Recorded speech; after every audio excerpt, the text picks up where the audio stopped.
মালদায় তৃণমূল কাউন্সিলরকে গুলি করে হত্যাকাণ্ডের রেশ এখনো কাটেনি।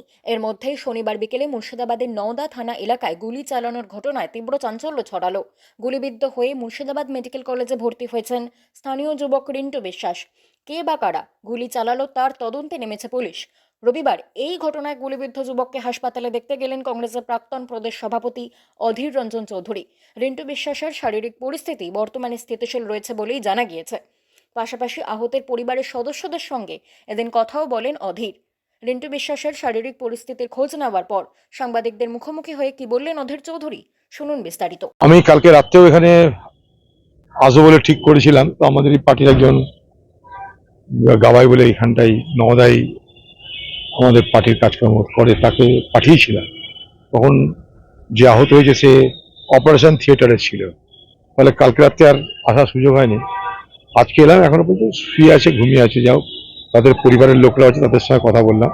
তারা বললো যে মানে আর বিপদের বাইরে আছে, এরকম বললো আর কি। তবে যে চিকিৎসা করছেন ডাক্তার, ইচ্ছা আছে তার সঙ্গে আবার কথা বলার। তো আপাতদৃষ্টিতে মনে হয়েছে যে বিপদের বাইরে আছে, মানে অন্তত বেঁচে আছে এটুকু স্পষ্ট হলো, মানে আমার জ্ঞানে আর কি। কিন্তু ঘটনাটা অত্যন্ত নিন্দাজনক। তারপরে যে সর্বাঙ্গপুর একটা শান্ত জায়গা, সেখানে মানুষের উৎসব পার্বণ পরব আশেপাশে সব জায়গাতেই হয়।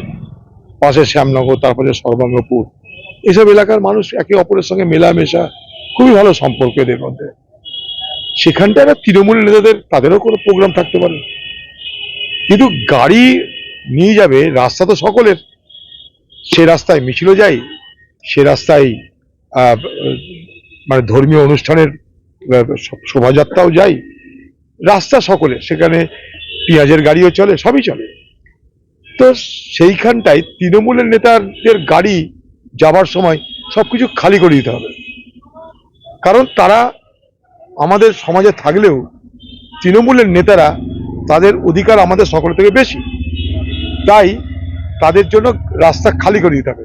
খালি করাতে রাস্তা দেরি, সঙ্গে সঙ্গে চলেছে গুলি। মানে পুলিশের কাছে, পুলিশ অফিসারদের কাছে সকলের কাছে আধুনিক অস্ত্র থাকে বলে আমার জানা নাই, কিন্তু তৃণমূলের নেতাদের কাছে সে ছোট বড় সব অস্ত্রের কোনো কমি নেই। কতগুলো সাধারণ মানুষের উপরে গুলি চালিয়ে একজনকে আহত করে কি বাহাদুরি দেখিয়েছে আমার জানা নাই। কিন্তু আমি প্রশাসনকে বলতে চাই, কালকেও বলেছি, যে যারা দোষী, যারা অপরাধী, তাদেরকে যেন গ্রেপ্তার করা হয় এবং তাদেরকে যথাযোগ্য শাস্তি দেওয়া হয়। এবং পাশাপাশি সেইখানকার সব ধর্মের মানুষ, সব বর্ণের মানুষ, সব সম্প্রদায়ের মানুষের কাছে আমার একটাই বক্তব্য থাকবে, যে এই ঘটনাকে নিয়ে আমরা যেন খামোখা সাম্প্রদায়িক উত্তেজনার শিকার না হই, কারণ সাম্প্রদায়িক উত্তেজনা তৈরিরও চেষ্টা হতে পারে। আমরা যেন বিষয়টাকে একটা অপরাধ হিসাবে দেখি এবং অপরাধীর বিরুদ্ধে আমরা যেন আমাদের কথা বা আমাদের প্রতিবাদ করতে থাকি। বাংলা খবর, আপনার রাজনীতি, আপনার আওয়াজ।